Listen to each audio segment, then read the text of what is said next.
আজ আমাকে কথা বলতেই হবে ইনশাআল্লাহ, কারণ আগামীতে আবার আপনাদের সাথে দেখা হবে কিনা আমি জানি না। কথা বলতেই হবে। বসেন, কেউ দাঁড়িয়ে থাকবেন না। আমি দেখতে পাচ্ছি বাংলাদেশের ভাগ্য আকাশে উত্তর গগনে কালো মেঘ জমা হয়েছে। ঝড়ের পূর্বাভাস লক্ষ্য করছি।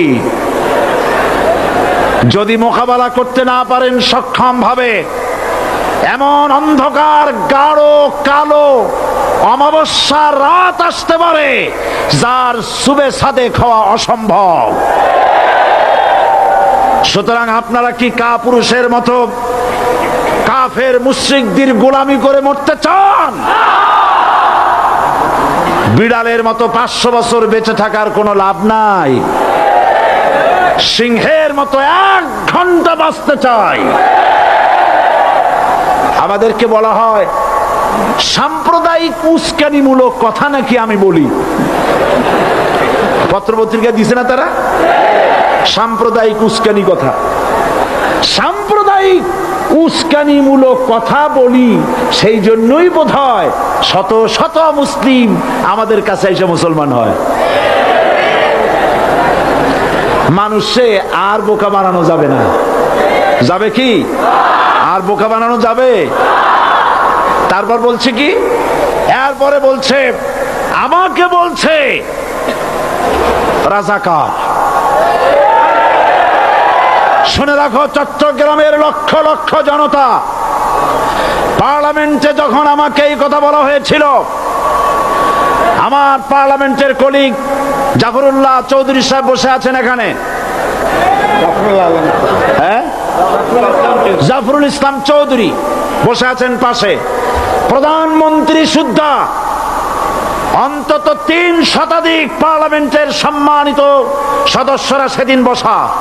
1997 সনের বাজেট বক্তৃতা যখন আমি করতেছিলাম, ডক্টর কুদরতে খোদা, নাম রাখছে কুদরতে খোদা, আসলে গজবে খোদা।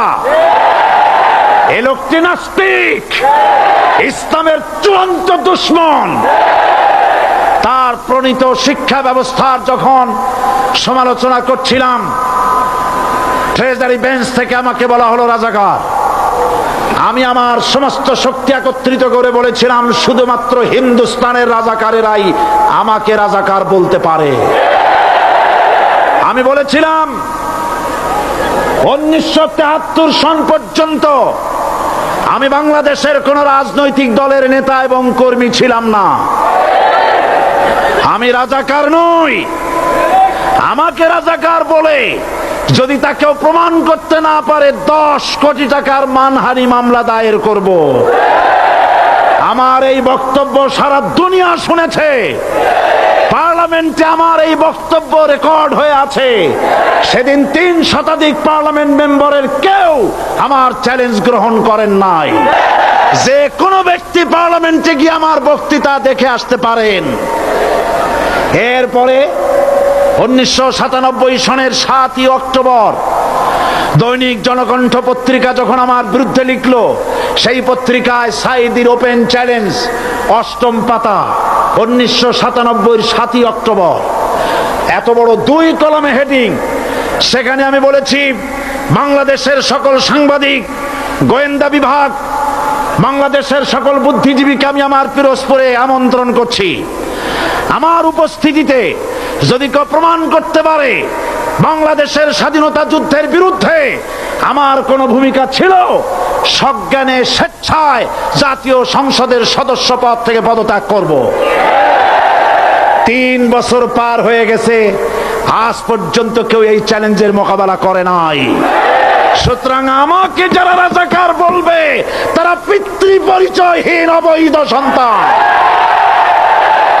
1971 সনের, শোনো মুসলমানেরা, 1971 সনের কোন কাদা সাইদির গায়ে লাগে নাই।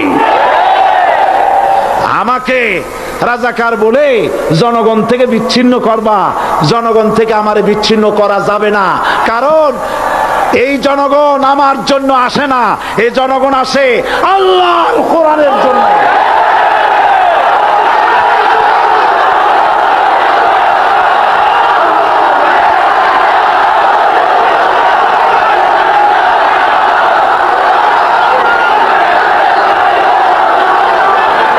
আজকে আর যারা ইসলামের কথা বলে, তারাই রাজাকার, তারাই মৌলবাদী।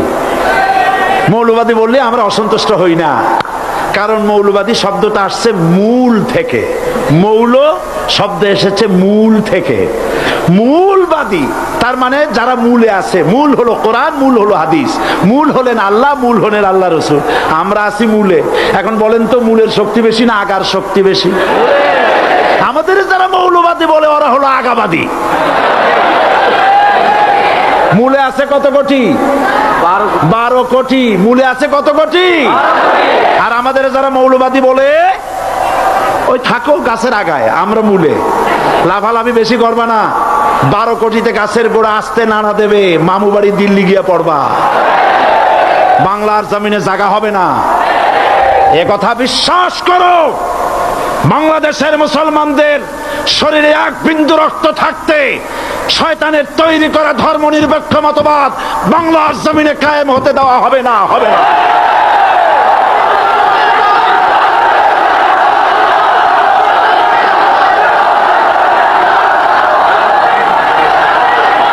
রাসূল করিম সাল্লাল্লাহু আলাইহি ওয়াসাল্লাম কোরআন প্রতিষ্ঠার জন্য আন্দোলন করেছিলেন।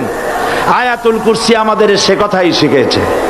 আল্লাহ রাব্বুল আলামিন বলেন, আল্লাহু লা ইলাহা ইল্লা হুয়াল হাইয়ুল কাইয়্যুম। প্রাণ খুলে পড়েন, আল্লাহু লা ইলাহা ইল্লা হুয়াল হাইয়ুল কাইয়্যুম।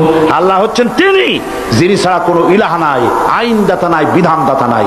আমরা মানুষের তৈরি করা আইন মানি না। 12 কোটি মুসলমানের দেশে আইন তৈরি করবে মানুষ, আমরা মানব না।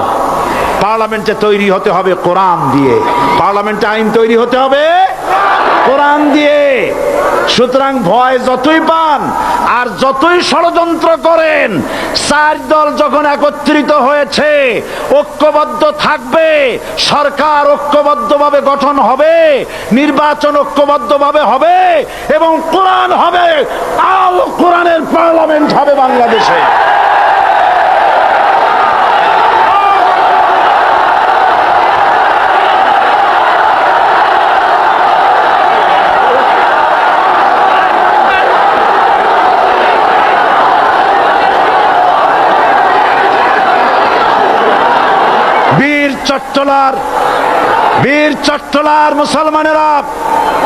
বীর চট্টলার মুসলমানেরা স্বাধীনতার ঘোষণা, এই চট্টগ্রাম থেকে স্বাধীনতার মহান ঘোষক প্রেসিডেন্ট জিয়াউর রহমান সাহেব দিয়েছিলেন। এই চট্টগ্রাম থেকেই ইসলামী রাষ্ট্রের ঘোষণা হবে।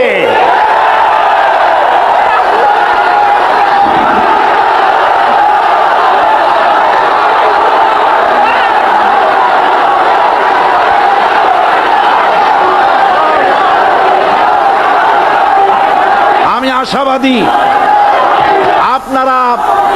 আপনারা অবশ্যই তা পারবেন।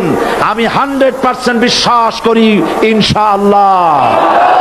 কারণ যে ষড়যন্ত্রের মোকাবেলা করে স্থানীয় রাজনৈতিক দলের নেতৃবৃন্দ কোরআনের মাহফিল সিনায় এনেছেন, আমি প্রথম দিনই বলেছি চট্টগ্রাম তাফসিরুল কোরআন মাহফিল কোন রাজনৈতিক দলের প্রতিনিধিত্ব করে না। এটা কোন জামাত শিবিরের একক সম্পদ নয়, এটা চট্টগ্রামের মুসলমানদের কলিজার টুকরা তাফসিরের মাহফিল। সুতরাং এই মাহফিল